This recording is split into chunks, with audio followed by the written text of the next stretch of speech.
Hello everyone, I welcome you all on Helios platform. तो आज का टॉपिक जो हम डिस्कस करने वाले हैं बहुत ही इंटरेस्टिंग और बहुत ही पूछे जाने वाला टॉपिक है यूपीएससी और IAS exam, HES exam, mains and your pre also. So what's that topic is NPS, that is non performing assets. जैसे कि हम जानते हैं कोई भी चीज़ हमारे लिए एसेट तब बनती है जब वो हमारे लिए कुछ जनरेट करके दे इनकम। वैसे ही क्या होता है, बैंक्स के पास भी जो उन्होंने लोन्स दे रखे होते हैं बड़ी बड़ी कंपनीज को, वो उनके लिए एसेट होते हैं क्योंकि उनकी इनकम उससे जनरेट हो रही है in the form of interest. लेकिन होता ये है कि कोई भी कंपनी, कॉरपोरेट से बड़े कोई भी, जैसे मैन्युफैक्चरिंग सेक्टर हो गया, कोर सेक्टर हो गया, अब वहाँ पर अगर इंडल्जेंस कम है, कोई प्रोजेक्ट हॉल्ट हो जाता है या डिमांड कम हो जाती है मार्केट में, तो उनकी इनकम नहीं हो पाती। इसी वजह से वो बैंक को उसका इंटरेस्ट या प्रिंसिपल अमाउंट जो है वो पे नहीं कर पाते। अब जो चीज़ बैंक के लिए इनकम थी, अब वो उनके लिए एक स्ट्रेस बन गया। स्ट्रेस का मतलब ये है नॉन परफॉर्मिंग एसेट बन जाता है। तो इसी के चलते नॉन परफॉर्मिंग एसेट को 3 कैटेगरीज में भी डिवाइड कर दिया गया है, और वो है सब standard, doubtful and loss asset. अब ये ड्यूरेशन पे डिपेंड है। जैसे कि सब स्टैंडर्ड एसेट में क्या होता है, less than and equals to जो 12 मंथ्स है, अगर इंटरेस्ट पेमेंट या प्रिंसिपल अमाउंट किसी भी एसेट का नहीं आ रहा है, that is sub standard asset. Doubtful asset में it is equivalent to 12 months हो चुका है। और लॉस एसेट तो ऐसा है कि अब बैंक ने मान लिया कि भाई यहाँ से कोई इनकम अब जनरेट नहीं होगी। इसी के चलते स्टेप्स लिए गए हैं एनपीएस को कंट्रोल करने के लिए। जैसे कि डेट रिकवरी रिकवरी ट्राइब्यूनल है, जो कि 2013 में सेटअप हो जाता है।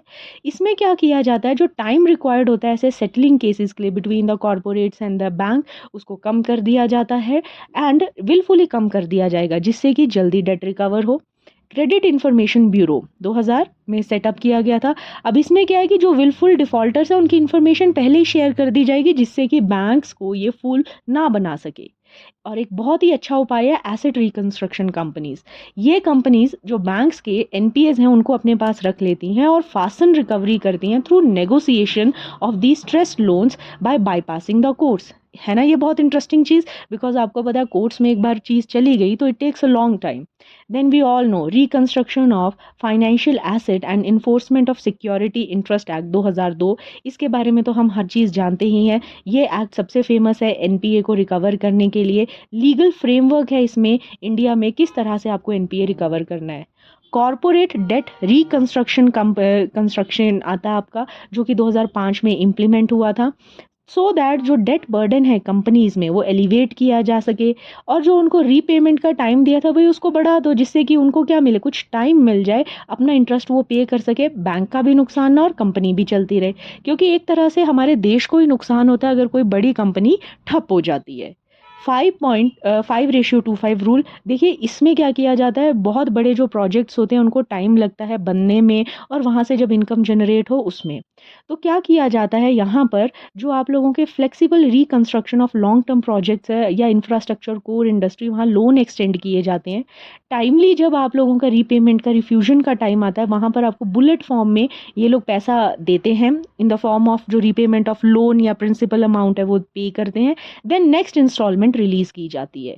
जॉइंट लेंडर फोरम है जो कि 2014 में एस्टैब्लिश की गई थी, जहां पर ये प्रिवेंट करने की कोशिश की जाती है कि एक बैंक से लोन उठा लो और दूसरे बैंक का जो आपने रीपे करना है लोन वो पे कर दो। तो ये बात हुई ना कि एक जगह से आपने पैसा उधार ले रखा था, उसको चुकाने के लिए कहीं और से पैसा उधार ले लिया, तो ओवरऑल बर्डन तो आप लोगों के बैंक सिस्टम पर, बैंकिंग सिस्टम पे पड़ेगा।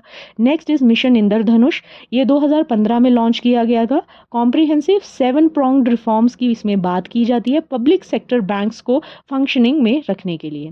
सो ये कुछ उपाय हैं जिससे कि हम अपने एनपीएस को टैकल करते हैं। आई होप आपको ये टॉपिक इंटरेस्टिंग लगा होगा। इसी ऐसे ही टॉपिक्स के साथ जुड़े रहने के लिए और इन्फॉर्मेशन के लिए please subscribe to our channel Helios coaching institute. Thank you so much.